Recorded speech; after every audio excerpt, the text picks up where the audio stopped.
কিছুতেই ঠেকানো যাচ্ছে না বন্ড সিন্ডিকেটদের।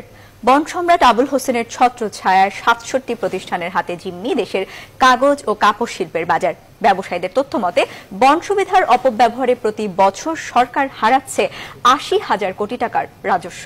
যেখানে এই সিন্ডিকেট হাতিয়ে নিচ্ছে হাজার হাজার কোটি টাকা, তাই দেশের অর্থনীতির স্বার্থে এই মাফিয়াদের লাগাম এখনই টেনে ধরার তাগিদ দিয়েছেন ব্যবসায়ীরা।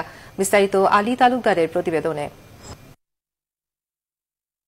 হাউস সুবিধা অপব্যবহারের কারণে প্রতি বছর প্রায় ৮০,০০০ কোটি টাকার রাজস্ব ফাঁকির তথ্য দিয়েছেন ব্যবসায়ীরা। তাদের অভিযোগ, বন্ড লাইসেন্সধারীদের উপর কাস্টমস ও আইন প্রয়োগকারী সংস্থাগুলোর কার্যকর নজরদারি নেই। ফলে চোরাচালানে জড়িত বন্ডের ৬৭ মাফিয়ার কাছে জিম্মি দেশীয় কাপড়, অ্যাক্সেসরিজ, সুতা, কাগজ, প্লাস্টিক শিল্প খাতসমূহ।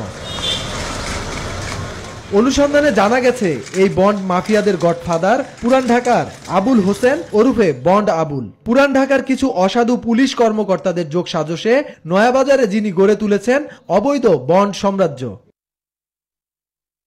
এছাড়া এই সিন্ডিকেটে নূরজাহান মার্কেটের ফনিক্স ইন্টারন্যাশনালের মালিক আব্দুর রহিম, ফাল্গুনি ট্রেডার্সের মালিক আবুল কালাম সুমন, গোল্ডেন বার্ড ইন্টারন্যাশনালের মালিক অনিল, খালেদ ইন্টারন্যাশনালের মালিক আব্দুল মতিন জুয়েল, আলম ট্রেডিং এর মালিক আলমগীর হক, বিনিময় পেপারের মালিক দুলাল, রহমত এন্টারপ্রাইজের মালিক রহমত, চৌধুরী মার্কেটের সুজন, হক ট্রেডিং এর মালিক জাহাঙ্গীর, সোনামিয়া মার্কেটের সিটি পেপারের মালিক বাশার, উরিচর মার্কেটের সিয়াম এন্ড সেফা দোকানের মালিক সেলিমের নাম রয়েছে উপরের সারিতে।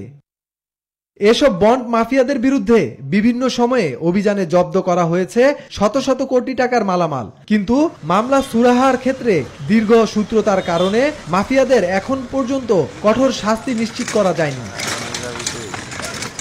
বাংলাদেশ পেপার মিল অ্যাসোসিয়েশনের মহাসচিব মুস্তফা কামাল মহিউদ্দিনের দাবি, কেবল ব্যবসায়ী নয়, জাতীয় স্বার্থে বন্ড অপব্যবহারকারীদের বিরুদ্ধে সরকারের কঠোর অ্যাকশনে যাওয়া উচিত।